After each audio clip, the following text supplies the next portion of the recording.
இன்று ஒரு வரலாற்று சிறப்புமிக்க நாள்.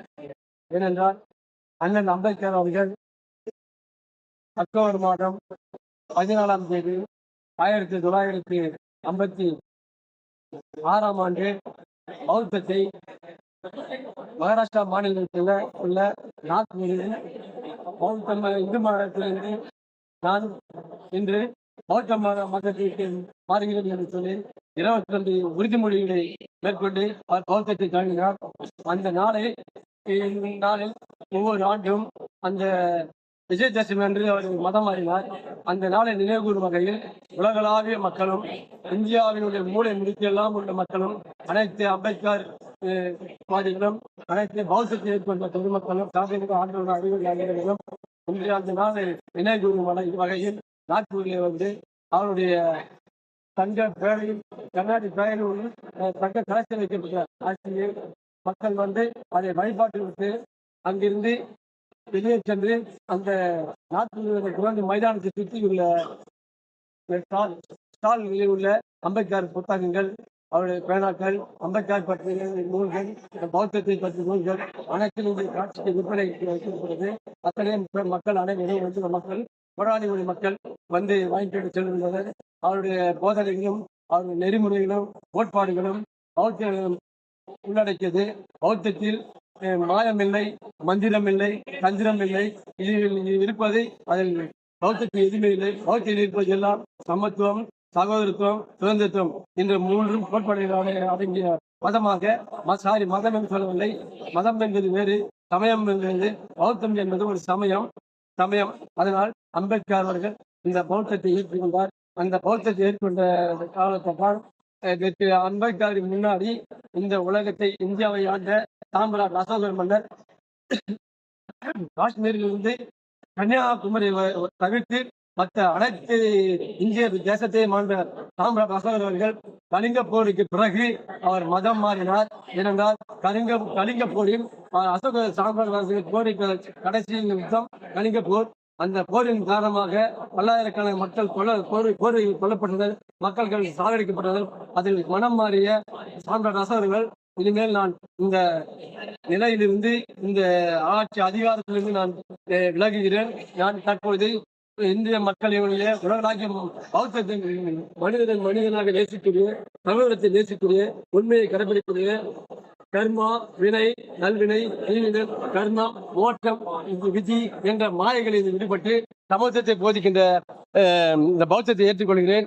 எனவே சாம்ராட் அசோகர் பிறகு, அவர் ஆட்சி காலத்தில் பிறகு, கலைக்கப்பட்ட பிறகு, அவர் இந்தியாவினுடைய அனைத்து ஏசியா கண்ட்ரிஸ் அவருடைய மகளையும் உலகத்துக்கு அனுப்பி பிற்பணியாக சேர்ந்து அனைத்து மக்களையும் உலகம், Japan, Taiwan, Indonesia, Malaysia, Singapore, China, Japan போன்ற மேற்கத்திய நாடுகளிலும் மட்டுமல்ல அனைத்து நாடுகளிலும் பௌத்தத்தை பரப்பி இந்த உலகத்தை பௌத்தத்தை பரவிய முதல் அரசன் சாம்ராட் அசோகர் அவர்கள்.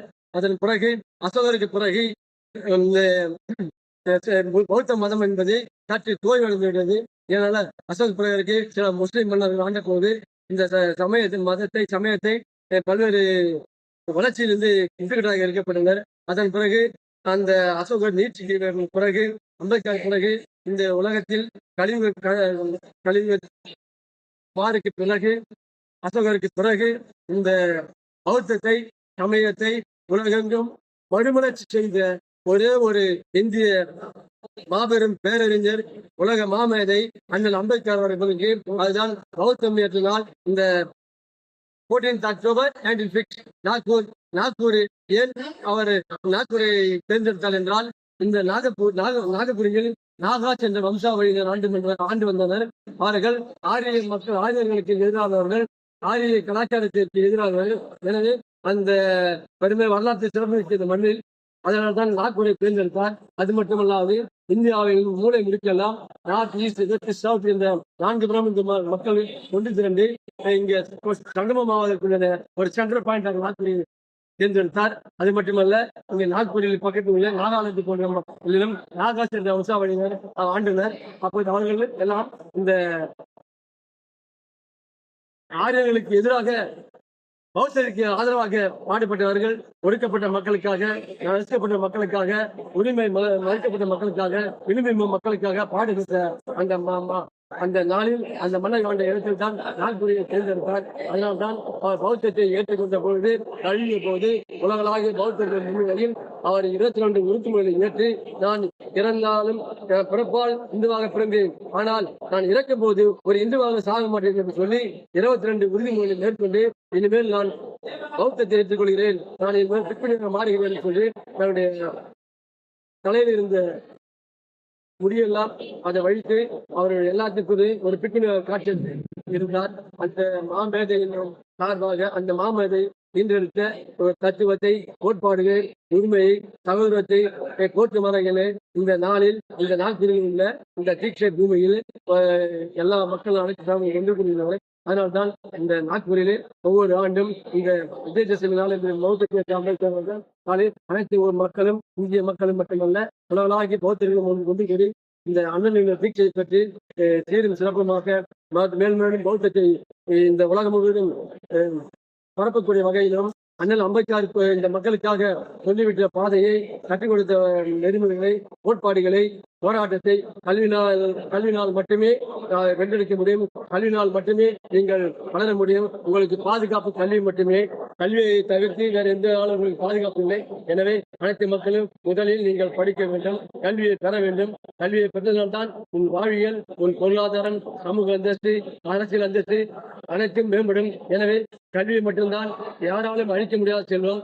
கல்வி கொடுக்க முடியாது, வளர்ச்சி பெறும். என்மேல் அதே போல இங்குள்ள அனைத்து மக்களும் அம்பேத்கருடைய ஆலோசனைகளையும் கோட்பாடையும் அவர் வகுத்தளித்த நூல்களின் வாயிலாக நாம் படித்து பயன்பெற்று இந்த மக்களுடைய விளிம்பு நில மக்களும் ஒடிநில மக்களையும் வளர்ச்சியை மேன்மேலும் வளர்ச்சியுமாறும் இந்த பௌத்தத்தை வளர்த்துமாறும் கேட்டுக்கொண்டவர்களும் நன்றி, வணக்கம். ஜெய் பீம்.